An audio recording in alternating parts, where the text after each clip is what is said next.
ఆత్మీయ బంధుమిత్రులకు నమస్సుమాంజలు.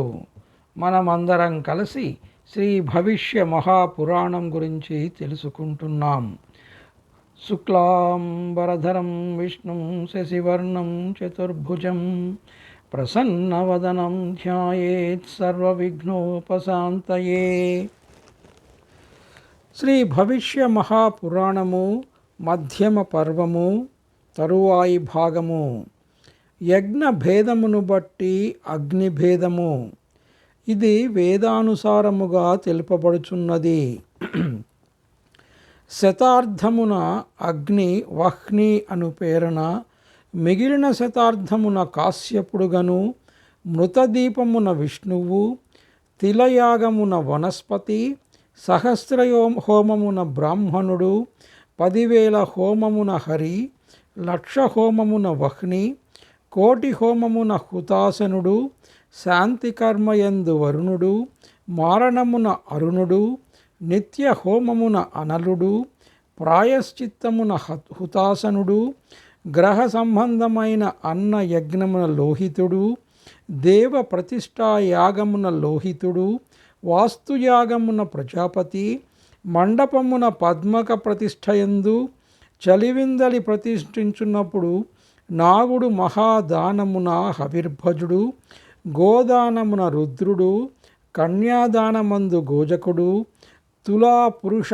దానమున ధాత, వృషోత్సర్జనమందు సూర్యుడు, అవసానాంతమున రవి, వైశ్వదేవమున బాపకుడు, దీక్షాపక్షమున జనార్దనుడు, త్రాసనమున భయపెట్టే మంత్ర ప్రయోగములో కాలుడు, శవదహనమున గ్రవ్యాదుడు,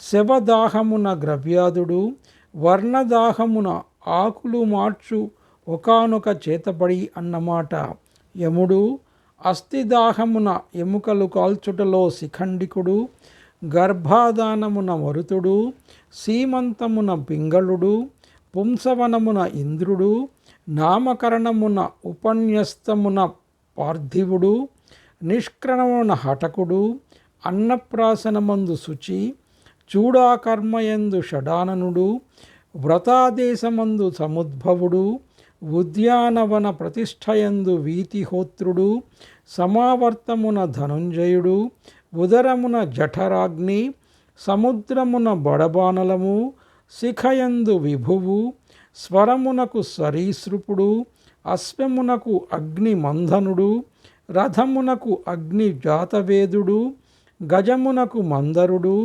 సూర్యాగ్ని వింధ్యుడు, నీటి అగ్ని వరుణుడు, బ్రాహ్మణాగ్ని హవిర్భుజుడు, పర్వతాగ్ని క్రతుభుజుడు, దావాగ్నియందలి అగ్ని సూర్యుడు, దీపమందలి అగ్ని పావకుడు, గృహ్యాగ్ని ధరణీపతి, ఘృతాగ్ని అనిలుడనే వాయువు, సూతికాగ్ని రాక్షసుడు.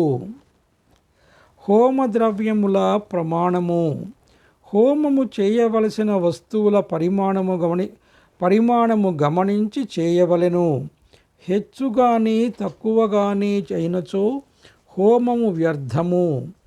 నెయ్యి ప్లస్ కర్షమాత్రము సుక్తి మాత్రము పంచగవ్యమునంతే.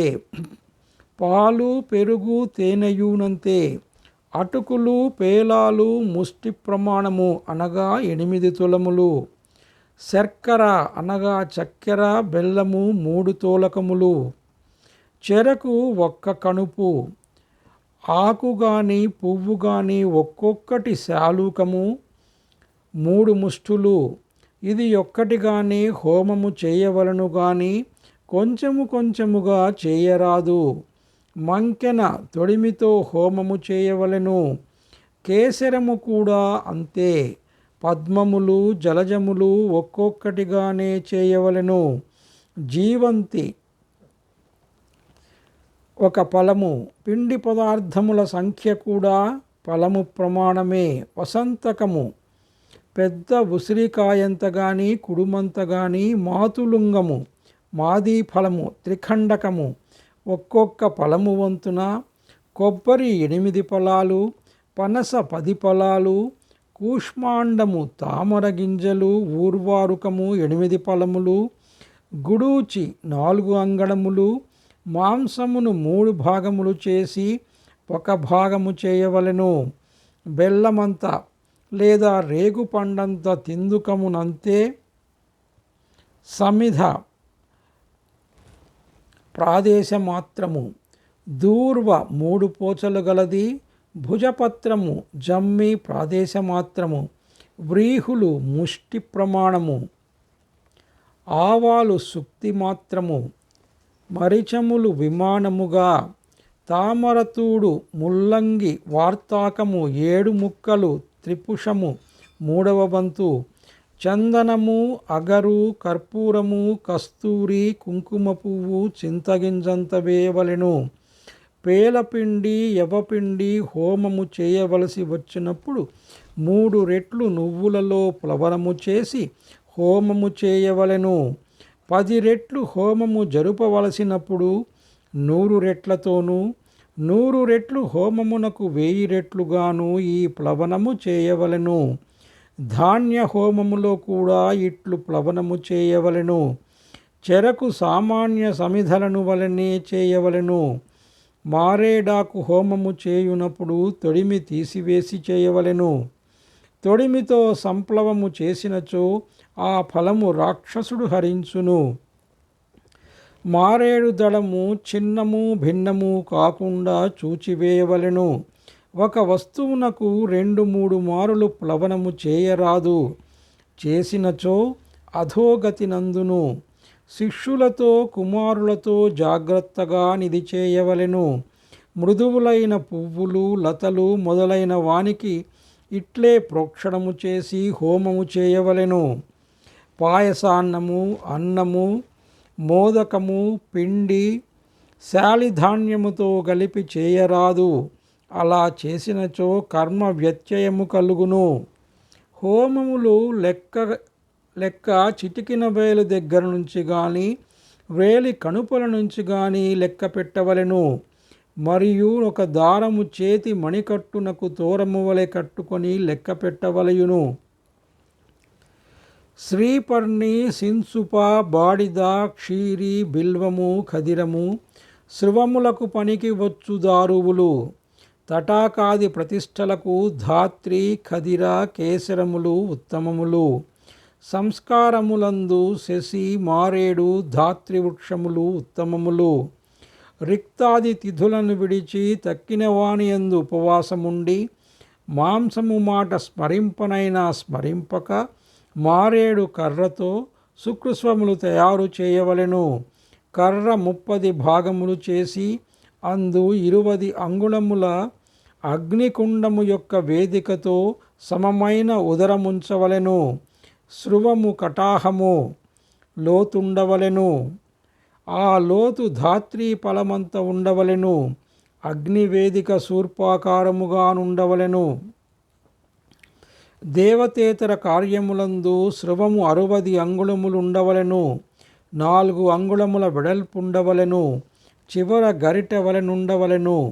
శృవదండమునకు మొదట కంకణము చెక్కవలెను. మృగ పదము లేడి యొక్క కాలు వంటి గుర్తు చివర మొదట ఉండవలెను. దర్వి 2 అంగుళముల మండలము కలిగి ఉండవలెను. అది బంగారము, రాగి, శ్రీపర్ణి, ఇందువృక్షము, క్షీరవృక్షముతో చేయవలెను. 12 అంగుళముల పొడవు ఉండవలయును. రాగిది అయినచో 24 తులముల బరువుండవలెను.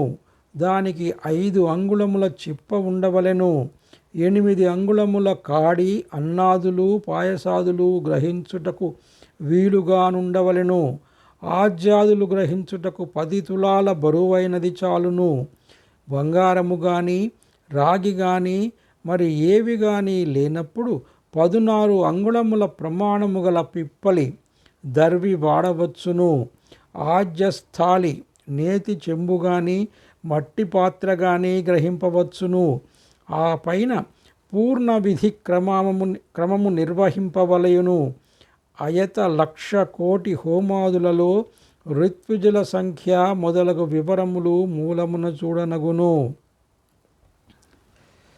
ఇంతటితో శ్రీ భవిష్య మహాపురాణములో మధ్యమ పర్వములో మొదటి భాగము సమాప్తము. సర్వే జనా సుఖినో భవంతు. స్వస్తి. ఓం శ్రీమాత్రే నమః.